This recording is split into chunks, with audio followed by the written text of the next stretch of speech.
வாழ்த்துக்கள் sir. First கண்டிப்பாக ஜெயிப்பீங்க. வந்து என்ன ஜானர் ஃபர்ஸ்ட் கொஸ்டின். செகண்ட் ஒரு சின்ன ஒரு இது, இந்த ஷூட்டை ஒரு மார்னிங் 5 மணிக்கு ஆரம்பிச்சிருந்தா ஒரு ஃப்ரெஷ்னஸ் கிடச்சிருக்குமே, இன்னொரு ஃபாஸ்ட்டாக அது ஒரு சின்ன என்னோட ஒப்பீனியன்.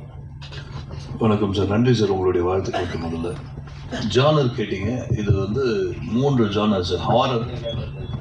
ஹாரர்லேருந்து ஆரம்பிச்சு fantasy, science fiction. Science fiction reasoning கொடுத்துருக்கேன். ஒரு பிரச்சனை நடக்குது, அந்த பிரச்சனைக்கு ஹாரர்ன்ற மாதிரி ஆரம்பிப்போம்.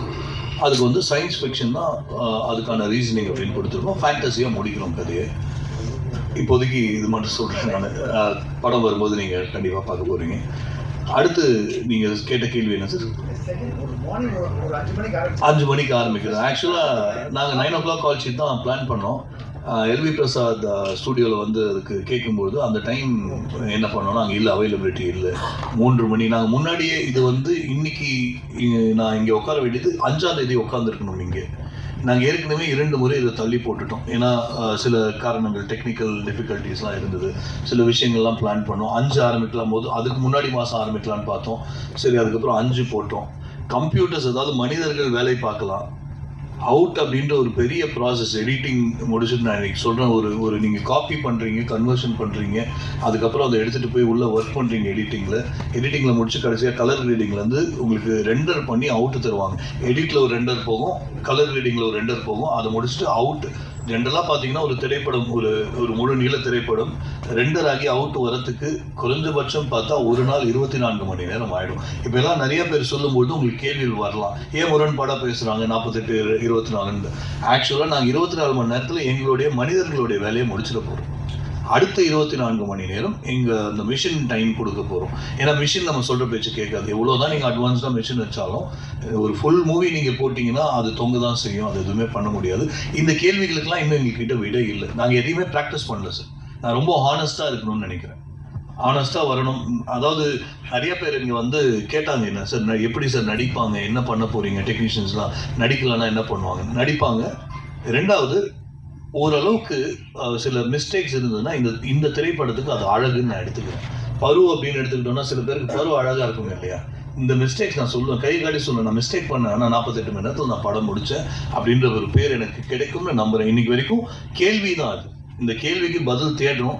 சார் சொன்ன மாதிரி நான் சாரை போய் பார்த்த உடனே எனக்கு ரொம்ப சந்தோஷமான ஒரு இடம் வந்து, சார் இப்படி ஒரு விஷயத்த நான் கேள்விப்பட்டது இல்லை. நான் 40-45 வருஷமா இருக்கேன் இந்த துறையில்.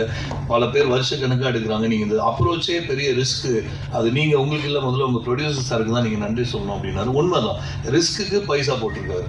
இப்போ நாளைக்கு தான் அந்த இன்வெஸ்ட்மெண்ட்ஸ் எல்லாம், இன்னும் 2 நாளில் தான் அது எல்லாமே முழுமை அடையும். இறைவன் கிட்ட இருக்கு சார். சார் சென்சார் என்ன சார் பண்ண போறீங்க? 48 மணி நேரத்துலேயே வாங்கிடுவீங்களா? இல்லை சார், இது முதல் வந்து ஃபர்ஸ்ட் சென்சார் போய் பார்த்து பேசணும். சென்சார் போர்டில் என்ன சொன்னாங்கன்னா, நாங்கள் வந்து கவர்மெண்ட் பாடி, எங்களை நீங்கள் ப்ரைவேட்டாக மாற்ற முடியாது, நீங்கள் அப்ளை பண்ணுங்க, அன்னைக்கு நாங்கள் ஃப்ரீயாக இருந்தோம் அப்படின்னா பார்க்குறோம். படம் பார்க்கறது படம் பார்ப்பதற்கு தட்கல் அப்ளை பண்ணிக்கலாம், ஆனால் சர்டிஃபை பண்ணுறதுக்கு சான்ஸ் குறைவு தான் அப்படின்னு சொல்லியிருக்காங்க. அதனால இது ஒரு ப்ரிவியூ ஷோவா முதல்ல போடுறோம்.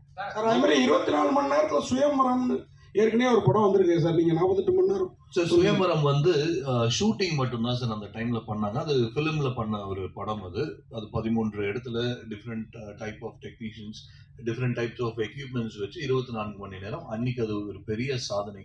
நீங்க ஃபிலிம்லலாம் படம் பண்றதுக்கு அது ஒரு நாளெல்லாம் சான்ஸே இல்லை. அவங்க போஸ்ட் 24 மணி நேரத்துல பண்ணலை, ரிலீஸ் பண்ணலை. உலகத்துல அப்படின்னு எடுத்துக்கும் பொழுது அது இன்னும் 2 நாள் அது பெருமையா இன்னைக்கு பேச வேண்டாம்.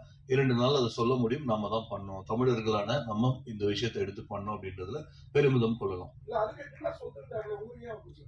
எதுக்கு சார்? சுயம்பரம் வந்து வெறும் ஷூட் மட்டும்தான் சார் பண்ணாங்க. அதை நான் ரெக்கார்ட் முடிக்கணும்னா நான் 24 கம்மியா பண்ணலாம். எனக்கு இப்படி ஒரு புது முயற்சி ரெக்கார்ட் பண்ணணும்ன்ற ஆசை இருக்கு சார். அந்த படத்துல வந்து சுயம்பரம் படத்துல இங்க சுயம்பரம் படத்துல வந்து உங்களுக்கு சாங்லாம் இருந்தது. ஆர்டிஸ்ட்லாம் பெரிய ஆர்டிஸ்ட், ஸோ அவங்களாம் வந்து டக்குன்னு பண்ணிடுவாங்க. உங்களதுல சாங் இருக்கா? அதே போல எல்லாம் புதுமுகம் சொல்லியிருக்கீங்க. சீரியலுக்கு போனாவே ஒரு சீனை ஒரு நாள் எடுத்துட்டு இருப்பாங்க. ஸோ நீங்க எப்படி பண்ண போறீங்க? ஆர்டிஸ்ட் அந்த அளவுக்கு ஒத்துழைப்பு கொடுப்பாங்களா சார்? முதல் கேள்வி, சாங் இருக்கானா? ஒரு சாங் இருக்கு சார். நாளைக்குல இருந்து அந்த 48 மணி நேரத்துக்குள்ள ரெக்கார்டிங் ஆயிடும். 2வது, நீங்க சீரியல் வந்து நான் டிவியில இருந்திருக்கேன் சார். எனக்கு தெரியும் சீரியல்ல வந்து இப்போ நீங்க படத்துல பாத்தீங்கன்னா சீன்ஸ் கணக்கு 2 சீன் 4 சீன் 4 இல்லை 5 வரைக்கும் மேக்ஸிமம் போவாங்க. இப்போலாம் 5 போக ஆரம்பிச்சிட்டாங்க. சீரியல் பொறுத்த வரைக்கும் எபிசோட்ஸ் கணக்கு. 3 எபிசோட், 2 எபிசோட் 3 எபிசோட் டார்கெட். நானும் சீரியல் பண்ணியிருக்கேன் ஒரு தொலைக்காட்சிக்கு. 4 எபிசோட் டார்கெட்னா 2 மணி நேரம் கண்டென்ட் அன்னைக்கு. அதனால தான் நிறைய ரியாக்ஷன்ஸ் இருக்கும் சீரியலில் பார்த்தீங்கன்னா. ஏன்னா அந்த டைம் கன்ஸ்ட்ரெயின்ஸ்க்காக இவங்க பேசுவாங்க, அவங்க காட்டுவாங்க, அந்த மாதிரி இருக்கும். சீரியலையும் அதையும் கம்பேரே பண்ண முடியும். நான் பண்ணுறது திரைப்படம் தான். இவங்க எல்லாம் சீரியல்லேருந்து எடுத்திருக்கேன் நான். இப்போ இவங்க ஆக்ட்ரஸ்லாம் பார்த்தீங்கன்னா சீரியல் ஆக்ட்ரஸ், நடிகர்கள் ஓரளவுக்கு. ஏன் சீரியல் வந்து அவங்கள தேர்ந்தெடுத்தேன்னா ப்ராம்ப்டிங்க்கு பழகினவங்க. சீரியலில் மோஸ்ட்டாக பார்த்தீங்கன்னா டயலாக்லாம் வந்து ப்ராம்ப்டிங்கில் வந்துகிட்டே இருக்கும், கேட்டு கேட்டு பேசுவாங்க. நான் ஒரு ப்ராம்ப்டிங் தான், ட்ரெடிஷ்னல் ப்ராம்ப்டிங் இல்லாமல் நான் ஒரு மெத்தட் சொல்லி கொடுத்துருக்கேன் அவங்களுக்கு. இப்படி தான் பண்ண போகிறோம் அப்படின்ட்டு ஒரு ஐடியா கொடுத்துருக்கேன். ப்ராம்ப்டிங் நீங்கள் பண்ணும்போது ஓவர்லேப் ஆகிடும். நம்ம மைக்கு வந்து லைவ் மைக் போகிறோம், ஓவர்லேப் ஆகிடும். அதுக்கு என்ன செஞ்சால் அந்த ப்ராம்ப்டிங் நான் சொன்னதுக்கு அப்புறம் நான் தான் பேச போகிறேன். அந்த டோன் வேரியேஷன்ஸ் மாடுலேஷன்ஸ் எல்லாம் நான் தான் பேச போகிறேன். ஏன்னா என் மைண்டில் தான் ஸ்கிரிப்ட் இருக்குது, ஸ்கிரிப்ட் கையில் கிடையாது. அப்போ அதை அவங்க எப்படி எடுத்து பேசணுன்றதெல்லாம் அவங்க சொல்லி கொடுத்துருக்கேன்.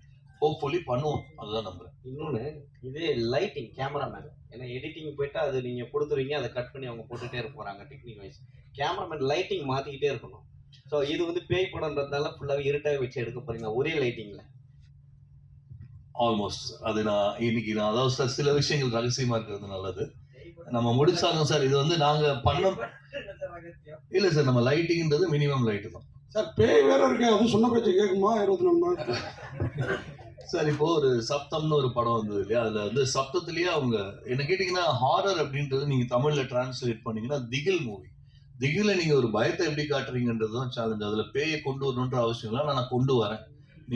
நான் அது ஒரு கான்ஃபிடென்ட்டா சொல்ல முடியும், இது சரியா வரும். டச்சு இந்த படம் முடிச்சதுக்கு அப்புறம் நீங்களாம் பார்க்கும்பொழுது ரொம்ப வருஷத்துக்கு அப்புறம் பயம் காட்டினாங்க. ஏன்னா இப்போ வர படம் எல்லாம் பேய் கலந்த காமெடி 2 ஜானரை மிக்ஸ் பண்ணி தான் கடந்த ஒரு 15-17 வருடமா படம் வந்துட்டு இருக்கு. நான் பார்த்த அந்த உருவம், நான் பார்த்து பயந்த உருவம், 13ஆம் நம்பர் வீடு, இதெல்லாம் நான் சின்ன பையன், அதெல்லாம் பார்த்து பயந்துருக்கேன். அந்த மாதிரி ஒரு ஸ்டைல ஃபர்ஸ்ட் ஆஃப் கண்டிப்பா இருக்கும் சார். சார், இப்ப பார்த்திபன் சார்லாம் இது மாதிரி படம் எடுத்திருக்காங்க, முயற்சி பண்ணியிருக்காங்க. ஆனா படம் சக்சஸ் பண்ணி கூட நிறைய கமெண்ட்ஸ்ல நிறைய பேர் சொன்னது, இது வந்து ஒரு பொய்யான விஷயம் பண்ணிட்டாரு, அதை வந்து பொய்யா பரப்புறாங்கன்னு சொல்லிட்டாங்க. ஒருவேளை நீங்க வந்து 48 hours கேட்டு இருக்கீங்க, சில விஷயம் ஏதாவது கான்ட்ரவர்ஸ் போச்சுன்னா என்ன பண்ணுவீங்க? புரியல சார், என்ன இல்ல ஏதாவது வந்து நீங்க உங்களை தவறா சொன்னாங்கன்னா, இல்ல இவர் நம்மளை ஏமாத்திட்டாரு சொன்னாங்கன்னா, அதுக்கு வந்து என்னன்னா, அதுக்கு வந்து நம்ம ஃபுல் ஃபுட்டேஜ் கொடுக்கணும். தனியா எக்ஸ்ட்ரா ரெக்கார்ட், வேர்ல்ட் ரெக்கார்ட்ல கேமரா வச்சிருப்பாங்களா சார்? வேர்ல்ட் ரெக்கார்ட் டீம் கூடயே இருக்காங்க சார். அவங்க கூட அந்த டைம்ல இருந்தாங்க. மேக்கிங் இருக்கு சார், மேக்கிங் இருக்கு. அவங்க என்கிட்ட தெளிவா சொன்ன விஷயம், இன்னைக்கு வரும்போது அவங்க என்கிட்ட சொன்ன விஷயம், இப்பதான் கால் பண்ணாங்க, நம்ம பேசிட்டு தான் வந்தோம் உள்ள. அவங்க ரொம்ப தெளிவா பேசுறாங்க. அவங்க சொன்னது, நீங்க முடிச்சு அந்த 1 செகண்ட் ஸ்கிரீன் ஆனா, ஆக்சுவலா இது சென்சார் என்ன சொன்னாங்கன்னா, யாருக்கும் அலவுட் இல்லை, டெக்னீஷியன் தான் சொன்னாங்க. சென்சார் கிட்டையும் பேசிருக்கோம், அந்த 1 செகண்ட் மட்டும் உள்ள வந்துட்டு போயிடுவாங்க அவங்க. ஏன்னா அவங்க பப்ளிக், அவங்களும் பப்ளிக் தான். ஆனா அந்த திரையிட்டு அந்த 1 செகண்ட் வந்தாதான் சர்டிபிகேட் தருவேன்னு சொல்லிட்டு போயிட்டாங்க, இல்லைன்னா இல்லைன்னு சொல்லிட்டாங்க. ஸோ அப்படி இருக்கிற ஒரு பட்சத்தில் நீங்க எல்லாமும் திருப்பி வர போறீங்க, நீங்க வெளியே மீடியா அலோவ் பண்ண முடியுமான்னு தெரியல. இருந்தாலும் அன்னைக்கு அவங்க முன்னாடி திரையிடும் பொழுது தான் சர்டிபிகேட் வரும். ஏமாற்று வேலை இதுல எதுவுமே இருக்க போறது இல்லை. இதை மீறி பேசுறவங்களை பத்தி ஏதாவது சார் நல்லது கெட்டது அப்படின்னு எடுக்கும்போது நல்லவங்களும் இருக்கிறாங்க, கெட்டவங்களும் இருக்கிறாங்க. நம்ம அதை பெருசா போட்டு குழப்பிக்க தேவையில்லை. என்ன பண்ணாலும் பேசுவாங்க சார். எவ்வளவு பெரிய இடத்துக்கு போனாலும் சரி, கீழே இருந்தாலும் பேசுறவங்க அதோடைய வேலை, அவங்க வேலை. பண்றது நம்மளுடைய வேலை, பண்ணிட்டு சார். எடிட்டர் சார், இது வந்து 4K தானே ஷூட் பண்றாங்க. ரெண்டரிங் எடுக்கிறதுக்கு 48 மணி நேரம் ஆகும். இது எத்தனை ஹவர்ஸ் படம் சார்? இது 2 hours படம். 2 hours படம். முதல் கேமராலேருந்து காப்பி பண்ணுறதுலே 1 நாள் ஆகும். அப்புறம் டோட்டலாக அவுட் எடுக்கிறதுக்கு இன்னும் 48 மணி நேரம் ஆகும். எப்படி 2K ஷூட்டு, 2Kல கேமரா ஷூட் பண்ணுறாங்க. ஒரு சீன் முடிஞ்சோடனே காப்பி பண்ணி என் டேபிளுக்கு வந்துடும். நான் கட் பண்ணிவிட்டு நான் எல்லா டிபார்ட்மெண்ட்டுக்கு அமைச்சிருவேன். ஒரு ஃபார்மெட்டாக தான் வச்சுருக்கோம். ரெண்டரிங்கிறது சாதாரண 10 நிமிஷம் பண்ணுறதுக்கு 1 hour ஆகுது. நீங்கள் எப்படி? இல்லை சார், அது உண்மையாகவே எங்களுடைய சீக்ரெட் சார். ஒரு சில விஷயங்கள் வந்து ஃபாஸ்ட்டாக பண்ணாதான் சொன்னேன். நான் வந்து என்னை நம்பி இறங்குறேன் சார். இப்போ இவங்க வந்திருக்கிறவங்க எல்லாருக்குமே ஒரு பயமோட பேசினாங்க. எனக்கு அந்த பயம் பலம், அவங்களுடைய பயம் என்னுடைய பலம். ஏன்னா விஷயம் தெரிஞ்சவன் என் விஷயத்த கேட்க மாட்டானே, வந்துட்டு போயிட்டாங்க. 4 பேர் வந்தாங்க போனாங்கன்னா அவங்களுக்கு இதுதான் நான் பண்ண போறேன், நீ யார் என்ன கமாண்ட் பண்ண, உன் வேலை என்ன டைரக்டர், நீ வந்து என்கிட்ட அதை சொல்லாதன்ற மாதிரி ஆட்டிடியூட்லாம் பேசிட்டு போயிட்டாங்க. எனக்கு அதனால தான் ஃப்ரெஷ் சார் சொன்னார், கரெக்டாக சொன்னார். ஏன் அந்த யங் பிளட்ஸை எடுத்தோம்னா அவங்க துடிப்பாக இருக்காங்க, நம்ம சொல்றது கேட்பாங்க. ஸோ இப்போ எடிட்டர் நானும் அவரும் நிறைய டிஸ்கஸ் பண்ணியிருக்கோம். 4Kல 2Kல தான் போக போகிறோம். நான் சில விஷயங்கள் ரகசியமாக வச்சுக்கிறது நல்லது. நாங்கள் சில சாஃப்ட்வேர்ஸ் யோசிச்சிருக்கோம். அந்த சில சாஃப்ட்வேர்ஸில் எடிட் பண்ணி அவுட் எடுத்தால் ஃபாஸ்ட்டாக, அதான் இந்த ஒரு வருட காலம் இதுதான் நான் பண்ணேன். எந்த சாஃப்ட்வேர்ல எடிட் பண்ணலாம், அவுட் எப்படி வரும், என்ன மிஷின் யூஸ் பண்ணலாம், உலகத்திலேயே அட்வான்ஸான மிஷின் எடுத்துட்டு வரும்.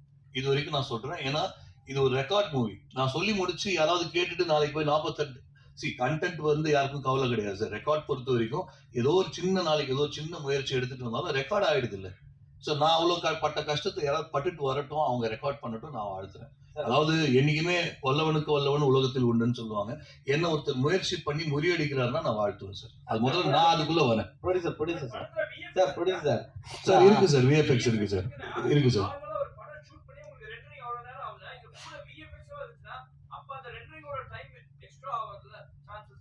சார் அதுதான் சொன்னேன். விஎஃப்எக்ஸ் பொறுத்த வரைக்கும் விஎஃப்எக்ஸ் தான் முதல்ல நாங்க ஷூட் பண்ணவே போறோம். நாங்க எங்களுடைய முதல் ஃபர்ஸ்ட் ஷாட்டே விஎஃப்எக்ஸ் தான் இருக்க போகுது. சில சீன்ஸ் இருக்கு விஎஃப்எக்ஸ்ல இருக்கு. அவங்க அதுக்கு ஒர்க் பண்ண ஆரம்பிப்பாங்க. அட்வான்ஸ்டான மிஷின் கொடுத்துருக்கோம். ஸோ அது அவங்க ஒரு பேசிக்கான விஷயம். விஎஃப்எக்ஸ்ல ரொம்ப பெருசா பண்ண முடியாது நீங்க சொன்ன மாதிரி. ஆனா விஎஃப்எக்ஸ் வரும், விஎஃப்எக்ஸும் வச்சிருக்கோம். இன்னும் சொல்ல போனா டெக்னீஷியன் அவங்க அங்க உட்காந்துட்டு இருக்காங்கன்னு எனக்கு தெரியல. காஸ்டியூம் டிசைனர் நீங்க எழுந்திருக்கு கொஞ்சம். காஸ்டியூம் டிசைனர் அவங்க தான். அவங்க அங்க உட்காந்து காஸ்டியூம் தைக்க போறாங்க. எல்லாத்தையும் நான் அதுக்குள்ள கொண்டு போறேன். இது எல்லாமே நாங்க ரெக்கார்ட் பண்ணி உங்களுக்கு காட்ட போறோம். உங்களுக்கு ஒரு சேர் போடுறோம். சொல்லுங்க ஒரே இரவில் ஒரு படம் இவரும் எடுத்தார். பார்த்திபன் அவர் 1 மாதம் பார்த்தாரு, ரிகர்சல் எடுத்தாரு. நீங்க ரிகர்சல் எடுத்தீங்கன்னா அவங்க எல்லாமே நியூ ஃபேஸ், எப்படி நடிக்கணும், எப்படி போகணும், எப்படி பேண்ட் மாத்தணும்னு ஏதாவது சொல்லி கொடுத்துருக்கீங்களா? சார் ரிகர்சல் பண்ணக்கூடாதுன்னு தான் ரூல்ஸ். 40 ரிகர்சல் பண்ணா யார் வேணா பண்ணலாங்க.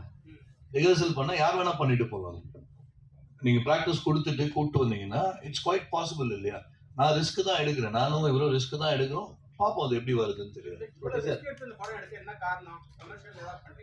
இல்ல சார், என்னுடைய முயற்சி வந்து அதாவது 15 வருட காலம் என்னுடைய திரைப்பயணம் சார். 15 வருஷம்ன்றது ரொம்ப பெரிய டைம். நிறைய அனுபவப்பட்டிருக்கேன், நிறைய இடத்துல ஒர்க் பண்ணிருக்கேன். நிறைய கதைகள் இது வந்து வெளியே போயிடுச்சு, திருடு போயிடுச்சு. இது நான் இன்னைக்கு சொல்லக்கூடாது. நான் 2-3 படங்கள் சாதித்து முடிச்ச உடனே நான் சொல்லுவேன். நான் படத்தோட பேரை சொல்லி என்கிட்ட ப்ரூஃப் இருக்கு எல்லாத்துக்குமே. நான் ரொம்ப அடி வாங்கி ஒரு கட்டத்துல என்ன பண்ண போறேன் லைஃப்ல. ஏன்னா நான் வந்து வேற துறையில இருந்து வந்திருக்கேன், ஐடில இருந்து வந்திருக்கேன். அங்கேயே இருந்திருந்தா அந்த 15 வருட காலம் எனக்கு வந்து கோப்பப்பா இருக்குமே, நான் விட்டுட்டேன். இந்த கேள்வி எல்லாம் வரும்போது ஏதோ ஒரு விஷயம் பண்ணி ஜஸ்ட் நான் ஒரு படம் பண்ணேன். இன்னைக்கு புதியவர்கள் வச்சு உங்களுக்கு நீங்க கேட்ட கேள்வி, அந்த கேள்வி எனக்குள்ள ஒரு சில வருடங்கள் முன்னாடி தான் வந்தது. ஒரு 4 வருஷம் முன்னாடி தான். யங் ஃப்ரெஷ், இவன் வந்து டெபியூ, டீம் டெபியூ, படம் வாங்க மாட்டேன்றாங்களே. யதார்த்த உண்மை. நீங்க டெபியூட்டன்ட் அப்படின்னு சொல்லிட்டு படம் ரிஜெக்ட் ஆகுது. அப்ப நாங்க எப்படி எங்களை ப்ரூவ் பண்ண முடியும்? உங்களுக்கு தெரியும், நீங்க இந்த மாதிரி ஒரு 1000 பிரஸ் மீட் 1000 பேரை பேட்டி எடுத்திருப்பீங்க. எப்படி சார் படத்தை நாங்க எங்களை ப்ரூவ் பண்ண முடியும்? படம் நல்லா எடுக்கிறேன் அப்படின்னு நான் சொன்னா தயாரிப்பாளர் எப்படி என்ன நம்புவாரு? ஒரு 2 கோடி 3 கோடி எப்படி என்ன நம்பி செலவு பண்ணுவாரு? என்ன நம்பி எப்படி ஆக்டர்ஸ் வருவாங்க? சரி நான் படம் முடிச்சிட்டேன்னு எடுத்துக்கிட்டோம்னா வாங்கவே மாட்டேன்றாங்க சார். நிறைய படம் என்னுடைய சர்க்கிள்ல நிக்குது, பிசினஸ் ஆகாம. சாருடைய படம் ஓன் ரிலீஸ் பண்ணாங்க. அப்போ தயாரிப்பாளர்கள் முன் வந்தும் வாங்குற டிஸ்ட்ரிபியூட்டர்ஸ் முன் வரலன்னா போட்ட இன்வெஸ்ட்மெண்ட் லாஸ் தானே. 2 நாள் இப்ப இந்த 2 நாளைக்கு இந்த 3 மாதத்துக்கான இன்வெஸ்ட்மெண்ட் தான் சார், சின்ன பட்ஜெட். அப்ப சார் எதுக்கு மெயினா ஒத்துக்கிட்டாருன்னா சின்ன பட்ஜெட் பிரைமரியா ஓகே இதுக்குள்ள பண்ண முடியுமா? என்ன நடந்தாலும் அந்த 2 நாளுக்குள்ள தானே. நான் எதுவுமே ரிஹர்சல் பண்ணல, எனக்கு பட்ஜெட் ஆகும். எல்லாமே ஆன் ஸ்பாட்ல பண்றேன். எடிட்டா இருக்கட்டும், கேமரா எல்லாமே அன்னைக்கு தான் எடுக்கிறேன். என்ன நடந்தாலும் சரி சார், எவ்வளவு பெரிய ஆரி அலெக்ஸா கேமரா 2 என்ன எடுத்துட்டு வந்தாலும் 2 நாள் தானே எங்களுக்கு செலவே. சோ அந்த செலவுக்குள்ள என்ன நான் நிரூபிக்கணும்ன்ற எடுத்த முயற்சி சார். ப்ரொடியூசர் இப்போ எல்லாருமே வந்து பாத்தீங்கன்னா படம் எடுக்கணும்னா போட்ட பணத்தை எடுக்கணும் அப்படின்னு தான் ஆசைப்படுவாங்க. நீங்க என்ன 48 ஹவர்ஸ்ல இறங்கிட்டீங்க. அதே போல அதிக பணம் வச்சிருக்கீங்களா? ஏன்னா தமிழ்நாட்டுல ஈடின்னு ஒன்று சுத்திட்டு இருக்கு. கவலைப்படாதீங்க, ஏன்னா ட்ரைனிங் கம்பெனிலேருந்து எடுத்து போடுறேன். நான் என் கம்பெனிலேருந்து எடுத்து போடுறேன். 2வது இதெல்லாம் புது முயற்சி. சும்மா நம்ம எதுவுமே கால் எடுத்து வைக்காம நம்ம வந்து சாதிக்க முடியுமா இல்லையா அப்படிங்கிறத விட ஒரு சின்ன முயற்சி பண்ணி பார்ப்போம். ஆமா, நான் அந்த எக்ஸ்பீரியன்ஸ் எனக்கே இருக்கு. கண்டிப்பா, ஆனா ஒரு முயற்சி. என் 2 படமும் வந்து ஓன் ரிலீஸ் தான் பண்ணேன். ஓன் ரிலீஸ்லையும் வந்து எப்படி இருக்கும்னு உங்களுக்கு எல்லாம் தெரிஞ்சிருக்கும் கண்டிப்பாக. பட் இருப்பினும் வந்து இந்த படம் வந்து ஒரு அளவுக்கு இது ஒரு பேசப்படுமா இருக்குமானா 48 மணி நேரத்தில் பண்ணியிருக்காங்க. நோபல் வேர்ல்டு ரெக்கார்டும் போது எக்ஸ்பெக்டேஷன் செட்டிங்காக இருக்கும். அட்லீஸ்ட் அந்த எக்ஸ்பெக்டேஷன் செட்டிங்காவது அட்லீஸ்ட் நம்ம வந்து நெக்ஸ்ட் லெவலில் போகிறதுக்கான பயணம் இருக்கலாமே யோசிக்கிறேன். பிடிக்கும் சார். இப்போ என்னன்னா 2 நாள் எடுக்கிறது வந்து ரொம்ப ஈஸியான விஷயம். ஸோ அதனால தான் நீங்கள் ஒத்துக்குனீங்களா? பணம் கம்மியாக இருக்குது, சரி அதெல்லாம் வந்து ஆர்டிஸ்ட் வேல்யூ கம்மி, நம்ம பண்ணி நம்மளை ஹீரோ வச்சு பண்ணிக்கலான்ட்டு ஒரு பிளான் பண்ணீங்களா? இது ஜென்ரலாக பார்த்தீங்கன்னா இதுக்கும் வந்து ஒரு ரீசனபிளான இன்வெஸ்ட்மெண்ட் ஆகுது. இது கண்டிப்பாக இது வந்து நான் மற்றவங்க சொல்கிற மாதிரி 30-40 முடிக்க முடியும். இதுக்கும் ரீசனபிளான காஸ்ட் இருக்குது. இதுக்கும் கண்டிப்பாக இதில் கேமரா ஆகட்டும், டெக்னிக்கல் ஆகட்டும், சேலரி ஆகட்டும், இதுக்கு முன்னாடி 3 மாதம் வந்து செலவுகள் ஆகட்டும், ஸ்கிரிப்ட் டெவலப்மெண்ட் ஆகட்டும், பீப்புள் எல்லாரையும் போய் பார்க்குறதாகட்டும், டிரான்ஸ்போர்ட் ஆகட்டும், எல்லாமே வந்து இதுக்கான காஸ்ட்டும் கண்டிப்பாக இருக்குது. நம்பர் 2 பார்த்தீங்கன்னா பேசிக்கலி எனக்கு இருக்க பேஷன் ஒன்று, நான் நடிக்கணுன்ற பேஷன் ஒன்று இருக்குதா, அது அஃப்கோர்ஸ் இருக்குது. பட் அதுக்காக கிடையாது. பட் முயற்சிகள் பண்ணிகிட்டே இருக்கோம். இன்னும் ஒரு 2 டேரக்டர் வந்து பார்த்துருக்காங்க, என்ன கதை சொல்லிட்டு போயிருக்காங்க, ஸ்கிரிப்ட் பெரிய டேரக்டர் வந்திருக்காங்க, அவங்களோட பட்ஜெட்டும் கொஞ்சம் காஸ்ட். பட் இருந்தாலும் ஒவ்வொரு ஸ்டெப்பான எடுத்து வச்சுட்டு வரோம். இதில் வந்து வேர்ல்டு ரெக்கார்டுன்னும் போது எனக்கான ஒரு ரொம்ப ஆவல் ஜாஸ்தி தோணுச்சு, ஒரு இன்குவசிட்டிவ்னஸ் தோணுச்சு, ஒரு ஆர்வம் பண்ணி தான் பார்ப்போமே அப்படின்னு ஒரு எண்ணம் தான். டேரக்டர் சார் உங்களுக்கு சார் இப்போ வந்து ஒரு நாள் ஷெட்யூல் எடுக்கனாவே காஸ்டியூம்ஸ்லாம் மாற்றி ஆகணும், அதில் ஒரு பாட்டு வேறு இருக்குது, சரிங்களா? உங்களுக்கு காஸ்டியூம்ஸ்லாம் மாற்றுவீங்களா இல்லை ஒன் டே ஸ்டோரியா? அது என்ன அது? ஸோ ஸ்டோரி வந்து நிச்சயமாக கான்ஃபிடென்ட்டாக என்னால் சொல்ல முடியும். நாங்கள் ஒழுங்காக பண்ணோம்னா, கரெக்டாக என் மைண்டில் இருக்கிறது வெளியே கொண்டு வந்தோம்னா இது ஒரு புது ஸ்டோரியாக இருக்கும் சார். ஃபர்ஸ்ட் ஹாஃபில் கொஞ்சம் ஸ்டோரி அங்கங்கே ட்ராவல் ஆகும். நான் லீனியர் தான் பண்ணுறேன். நான் லீனியர் எப்படி இங்கே கொண்டு வர முடியும்னா, என்னுடைய பலமே நான் லீனியர் சப்ஜெக்ட் தான். நான் நார்மலாக சார் சொல்லும்போது கூட சொன்னார், நார்மல் சப்ஜெக்ட் நான் எனக்கு எடுக்க பிடிக்கல. ஹாரர், அதில் சாங் வந்து ஒரு மாண்டேஜ் சாங் மாதிரி தான் வச்சுருக்கோம். பெருசாக அதை டூயட் அந்த மாதிரிலாம் கிடையாது. கதைக்கு ஹீரோயின்ஸ், கதைக்கு ஹீரோயின் ரொமான்ஸ் அதெல்லாம் எதுவும் இல்லை. ஃபர்ஸ்ட் ஹாஃப்ல கொஞ்சம் இருக்கும். செகண்ட் ஹாஃப் நீங்கள் சொன்ன மாதிரி ஒரு விஷயத்தை நோக்கி தான் அந்த மொத்த ட்ராவலும் போகும். அதனால காஸ்டியூம்ஸ் தான் அந்த மாதிரி தான் பிளான். செகண்ட் ஹாஃப்ல சார் டைரக்டர் சார் அது மாதிரி எல்லா மியூசிக் டைரக்டரோடையும் பார்த்துட்டேன், ஏஆர் ரஹ்மான் மட்டும் மீட் பண்ணல அப்படின்னீங்க.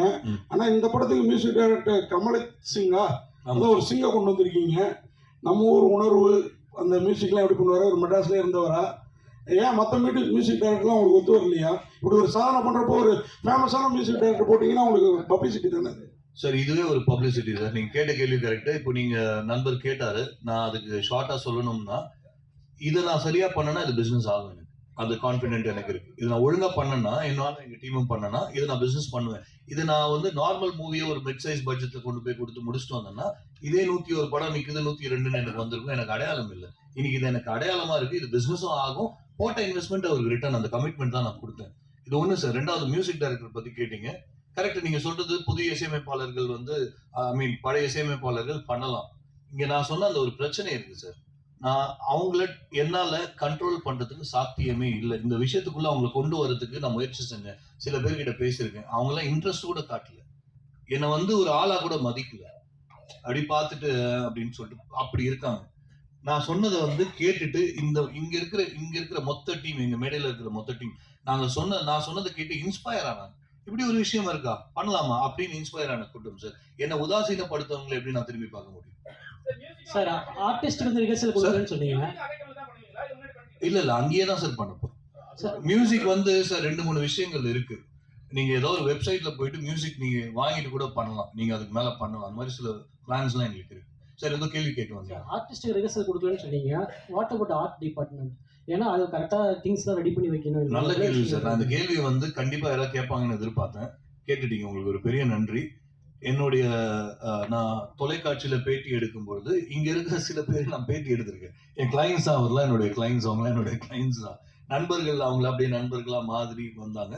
இந்த பர்டிகுலர் நாங்கள் பண்ண போகிற வீடு வந்து it is not a cinema set. Cinema செட்டை நான் எடுத்தேன்னா நான் பொய் சொல்றேன்னு அர்த்தம். நான் எடுத்து முன்னாலே முதல் நாள் சினிமா செட்ல பாத்தீங்கன்னா ஒரு நாள் முன்னாடி சாவி கையில வரும், ஆர்ட் போயிட்டு எல்லா ப்ராப்ஸ்லாம் போட்டு பண்ணுவாங்க. இங்க சினிமா செட்டே கிடையாது. லைவா வாடற ஒருத்தருடைய வீடு, என் கிளைண்டோடைய வீடு. அந்த கிளைண்டோட வீடு சாரை கூட்டு போய் பேசும்போது அவங்களுக்கு ஒரு 70 இயர்ஸ் இருக்கும் அந்த அம்மாவுக்கு. அவங்களுடைய சன்னும் அவங்க மருமகளும் வாடற இடம் அது, அந்த வீடு. யோசிச்சுட்டு சரி பண்ணிக்கலாம், இப்படி ஒரு விஷயம் சொல்றீங்க, எனக்கும் அது ஆச்சரியமா இருக்கு, பண்ணலான்ட்டு ஒரு வாடகை வீட்டுல போகும்போது எனக்கு அந்த செட் ப்ராப்பர்ட்டிஸ் அப்படியே இருக்கு. நான் எதையுமே செட் பண்ண போறது கிடையாது. எனக்கு அந்த லுக்கு வேணும். ஒரு டவல் அங்க கிடக்கணும், அங்கங்க அது கலைஞ்சு கிடக்குற லுக் வேணும். நான் எதையுமே போய் இன்னும் சொல்ல போனா ஆர்ட்னு இல்ல, பாத்தீங்கன்னா தெரியும், ஆர்ட் டிபார்ட்மெண்ட்டே கிடையாது. சார் வணக்கம். இயக்குனருக்கும் ஹீரோவுக்கும் வாழ்த்துக்கள். உங்களுடைய கான்ஃபிடன்ட் ரொம்ப தெளிவா இருக்கு. நன்றி சார். ஆனா உங்களுக்கு இருக்கிற கான்ஃபிடன்ட் உங்களை நம்பி உங்க கூட இருக்கிற பல பேருக்கு இல்லையே சார். சார் இல்லாம இருக்கிறது நல்லது சார் இன்னைக்கு. ஏன்னா முயற்சி வரும்போது பொய் சொல்லி ஏமாத்தி ஒருத்தரை நான் கூட்டிட்டு வரல. நடக்கிறது நான் எல்லாருக்கிட்டையும் என்ன சொன்னேன், நான் முதல்ல என்ன சொன்னேன்னா ஒருத்தர்கிட்டையும், சாருக்குமே அன்னைக்கு வந்து சாரும் நானும் ஒரு ஹோட்டல்ல மீட் பண்ணி பேசிட்டு இருக்கோம். இதே கேள்வியை சார் கேட்டாரு, முடியுமா அப்படின்னு கேட்கும்போது, நம்புறேன் சார், பார்க்கலாம் அப்படின்னு சொல்லும்போது, பிடிச்சிருக்கு நீங்க சொன்னது, யதார்த்தமா பேசுறீங்க அப்படின்னாரு. முடியும்ன்ற ஒரு நம்பிக்கை கொடுத்துருக்கேன். யாருக்கும் இது வரைக்கும் பண்ணதில்லைன்னு போது, யாருமே தெரியாது, நம்ம தெரியாத ஒரு விஷயத்தை நோக்கி போயிட்டு இருக்கோம். அதற்கான விடை இன்னும் 2 நாள்ல கிடைக்கும் சார். 3 மாசமா உங்க கூட பயணிக்கிற அவங்களே உங்களை அந்த கான்ஃபிடன்ட் இல்லாத போது 48 ஹவர்ஸ் நீங்க படம் எடுத்து ரிலீஸ் பண்ணுவீங்க அப்படின்றத பத்திரிகையாளர்கள் நாங்க எப்படி நம்புறது சார்? சார் நல்ல கேள்வி சார். ஆனா நம்பணும் சார், ஏன்னா நம்பிக்கை தான் வாழ்க்கை. எடுத்துருவீங்களா சார்? பண்ணலாம் சார். வாழ்த்துக்கள் சார். நன்றி சார்.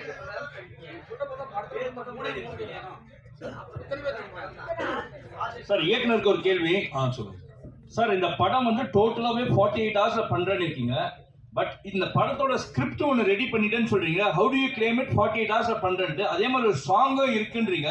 அப்ப அது 2 சாங், அந்த சாங்கும் சரி கதையும் சரி அந்த 48 ஹவர்ஸ் முன்னாலே நீங்க ப்ரிப்பேர் பண்ணிடுறீங்க. எப்படி how do you claim it done within 48 hours? Sir 48 ஹவர்ஸ்ல சாங் இன்னும் ரெக்கார்டே ஆகலையே. இல்ல சார், நீங்க அதுக்கான லிரிக் எழுதுறீங்க, கதையை எழுதுறீங்கன்னா ஒரு கிராஃப்ட் முடிஞ்சிருச்சு அந்த 48 ஹவர்ஸ் முன்னாலே. லிரிக் எழுதிட்டீங்க, நான் அதுதான் சொல்லுவேன் சார். லிரிக்ஸும் எழுதல, நான் சொன்னதை திருப்பி ரீஃப்ரேம் பண்ணி சொல்றேன். நாளைக்கு தான் அதெல்லாம் நடக்க போகுது. ஒருவேளை அதுல நடக்க முடியலன்னா சாங் இருக்காது. நான் அதை கேள்வியாக தான் விட்டுட்டு போறேன்னு சொன்னேன். 2வது, ஸ்கிரிப்ட் பொறுத்த வரைக்கும் நோபல் வேர்ல்ட் ரெக்கார்ட் ஸ்கீம் கிட்ட பர்மிஷன் கேட்கும் போது எப்படி கேட்டோம்னா, ரைட்டிங்ல எதுவும் எடுத்துட்டு வர போறது கிடையாது. பட் ஸ்கிரிப்டே எல்லாம் நாங்க உட்காந்து போய் பண்ணேன் அப்படின்னா அது நல்லாவே தெரியும், அது போய் தான் சொல்றேன் அப்படின்னு தெரியும். மைண்ட்ல ஸ்கிரிப்ட் இருக்கு, இன்ச் பை இன்ச்சா இருக்கு. இதெல்லாம் ரெக்கார்டிங் உங்களுக்கு எல்லாமே கிடைக்கும். என்னுடைய டயலாக்ஸ் உள்பட எல்லாமே மைண்ட்ல இருக்கு. நாளைக்கு நாங்க பண்ண போறது ஸ்கிரிப்டே இல்லாம போக போறோம். நிறைய டைரக்டர்ஸ் அப்படி போயிருப்பீங்களா, கேள்விப்பட்டிருப்பீங்க, சாதிச்சிருக்காங்க. என்னால முடியுமா அப்படின்றது இன்னும் 2 நாள்ல தெரியும். Best wishes sir. Thank you sir. Devil ஆமா சார், நடிக்கல சார், யாரும் நடிக்கல சார். டெவில் வரும் சார், ஆனா அது சப்ஜெக்ட் அதுதான். பேய் மாதிரி சில இதெல்லாம் வரும், ஆனா அது எல்லாமே அது என்னன்றது படத்துல வரும் சார்.